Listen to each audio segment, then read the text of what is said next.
pagi, Shalom, Om Swastiastu, Namo Buddhaya, salam kebajikan untuk kita semua. Yang saya hormati para Dewan Juri Lomba Karya Tulis Ilmiah Disnatalis IIK Bhaktivedanta Kediri yang ke-39. Sebelumnya, perkenalkan, saya Trisma Rizkia Saputri dan ini rekan-rekan saya. Yang pertama ada Syifa Umunandea dan yang kedua ada Muhammad Rizkyla Safiul Adim. Di sini kami akan mempresentasikan hasil karya tulis ilmiah kami yang berjudul Tingkat Pengetahuan Mahasiswa Kesehatan Terhadap Peningkatan Kesehatan Ibu dan Anak.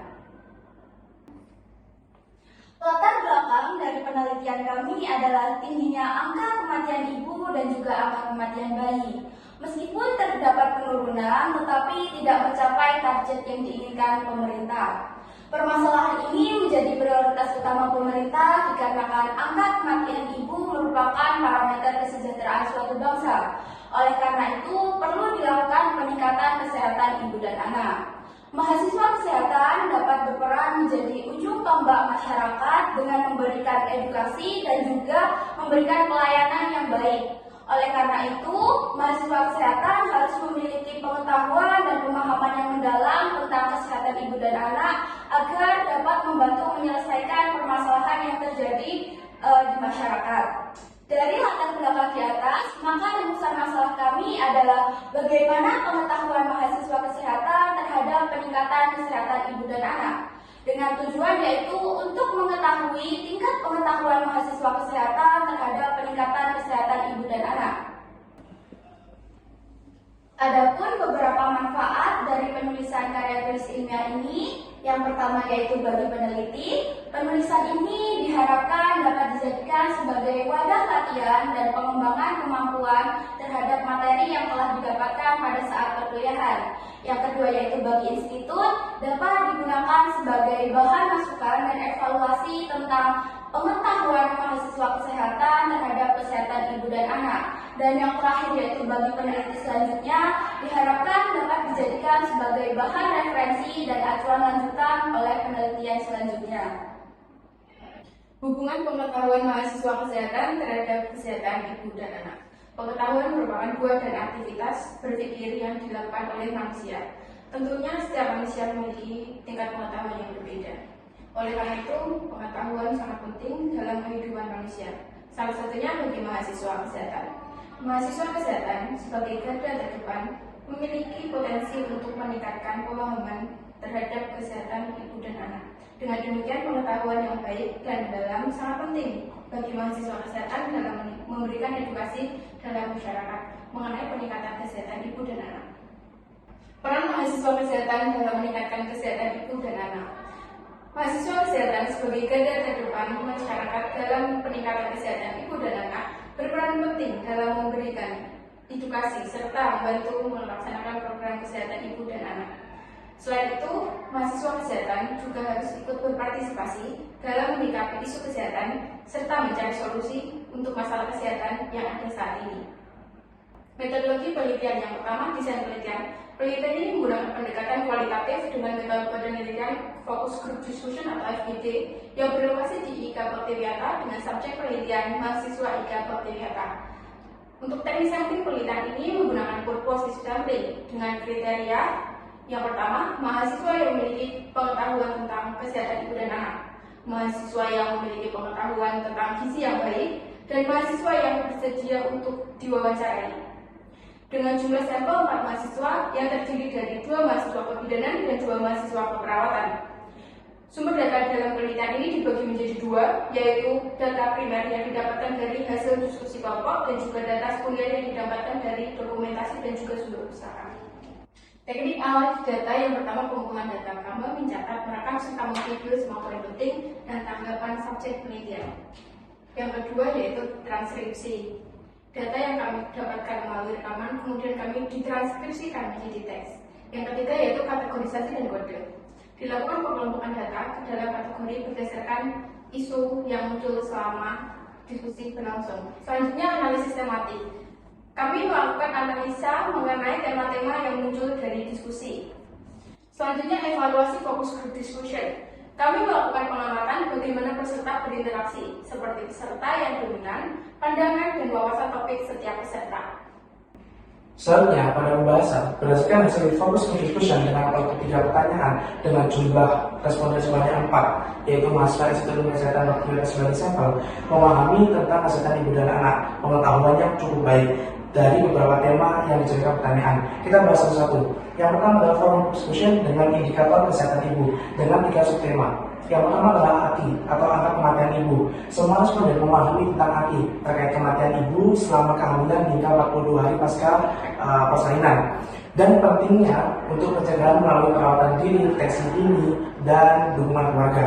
Selanjutnya adalah ada ANC atau antenatal care. Responden menyadari pentingnya kunjungan rutin ANC untuk mendeteksi risiko kehamilan dan memastikan pertumbuhan jalan sehat dan mencegah komplikasi dan kelahiran mati. Yang terakhir dari subtema forum discussion indikator kesehatan ibu adalah kunjungan nifas. Semua responden memahami pentingnya kunjungan nifas yang dilaksanakan 4 kali kunjungan. Selanjutnya kita bahas tentang fokus group discussion pada indikator bayi dengan subtema ada 6 subtema. Yang pertama adalah imunisasi dasar. Semua responden setuju tentang imunisasi penting untuk mencegah penyakit menular dengan alasan umum seperti program gratis dan masalah kesehatan yang lain. Selanjutnya dari perawatan bayi, responden memahami pentingnya perawatan dasar seperti memandikan, perawatan tali pusat, dan menyusui. Subtema yang ketiga adalah ASI eksklusif. Apa sih ASI eksklusif itu? Dengan pengetahuan responden itu mengalami pengetahuan yang cukup baik meski pelaksanaannya kurang optimal. Selanjutnya ada MPASI. Sebagian besar sepakat MPASI diberikan setelah 6 bulan dengan makanan bertahap. Subtema yang kelima adalah penanganan bayi sakit. Responden sudah mengerti tentang penanganan bayi sakit, ciri-cirinya itu bagaimana, dan intervensi lebih lanjutnya itu bagaimana. Yang terakhir adalah cara menyusui. Sebagian besar responden paham teknik menyusui yang benar, namun harus ada edukasi lebih lanjut. Karena posisi dari kita mengambil responden adalah masa perawatan, sehingga edukasi lebih lanjut dengan implementasi nanti ketika sudah berkeluarga. Selanjutnya adalah fokus discussion pada balita.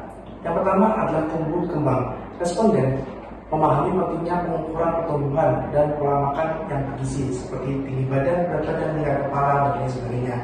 Selanjutnya adalah gizi balita. Mereka tahu konsep gizi seimbang itu seperti apa, tetapi perlu lebih banyak variasi makanan. Subtema yang ketiga adalah sosialisasi lingkungan.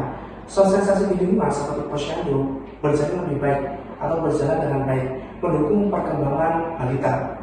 Subtema yang keempat adalah pola asuh. Semua sepakat adalah asuhan yang baik tanpa kekerasan dan gadget penting bagi perkembangan anak, karena beberapa artikel juga mengatakan bahwa pertumbuhan gadget sangat berpengaruh pada pertumbuhan balita. Subtema yang terakhir dari fokus discussion pada balita adalah balita sakit. Dari keempat responden memahami tanda-tanda dan penanganan awal balita sakit, serta perawatan di rumah sesuai dengan penyakit dan intervensi pada balita sakit itu sendiri. Berdasarkan hasil penelitian yang telah kami lakukan, maka dapat disimpulkan bahwa mahasiswa kesehatan di Institut Ilmu Kesehatan Bakti Wiyata Kediri umumnya memiliki pengetahuan yang baik. Mereka memahami tentang angka kematian ibu dan cara menurunkannya. Mereka juga memahami tentang antenatal care dan kunjungan rutin minimal 6 kali, serta kunjungan nifas 4 kali. Selain itu, mereka juga memahami tentang pentingnya imunisasi, ASI eksklusif, perawatan bayi, dan juga tumbuh kembang balita. Namun, terdapat kekurangan pada pengetahuan mahasiswa kesehatan tentang makanan pendamping ASI atau yang biasa kita sebut dengan MPASI, teknik menyusui yang benar, dan juga asupan gizi balita yang tepat. Selain itu, mereka juga menyadari pentingnya lingkungan yang baik yang mendukung pertumbuhan anak, yaitu dengan terbebas dari kekerasan.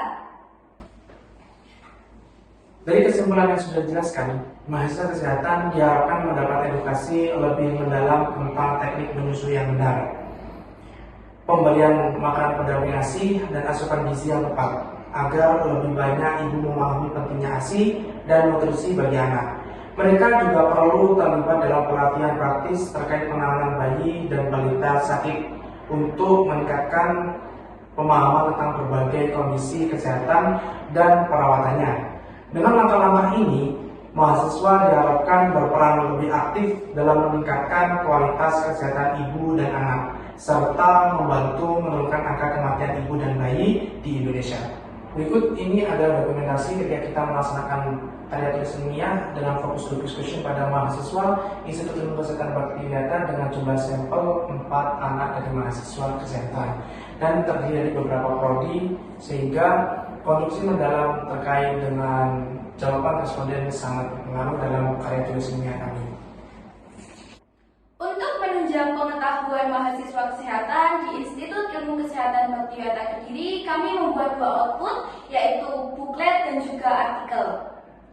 Untuk bukletnya sendiri berisi mengenai peningkatan kesehatan ibu dan anak, yang terdiri dari 4 kerangka isi, yaitu tentang pendahuluan, permasalahan, dan juga upaya mahasiswa maupun penutup. Di sini buklet berguna untuk menunjang pengetahuan mahasiswa mengenai upaya apa saja yang dapat dilakukan oleh mahasiswa kesehatan untuk meningkatkan kesehatan ibu dan anak di Kediri.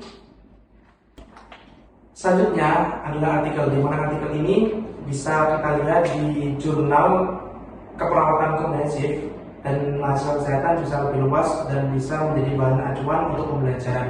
Artikel ini berisi tentang pengetahuan mahasiswa kesehatan terhadap peningkatan kesehatan ibu dan anak, mulai dari bagaimana penanggulangannya, perawatannya, MPASI, dan lain sebagainya, ada di dalam artikel sebagai luaran kami untuk memberikan hasil dari karya tulis ilmiah dalam rangka Disnatalis Institut Ilmu Kesehatan Baktiwiyata Kabupaten Kediri.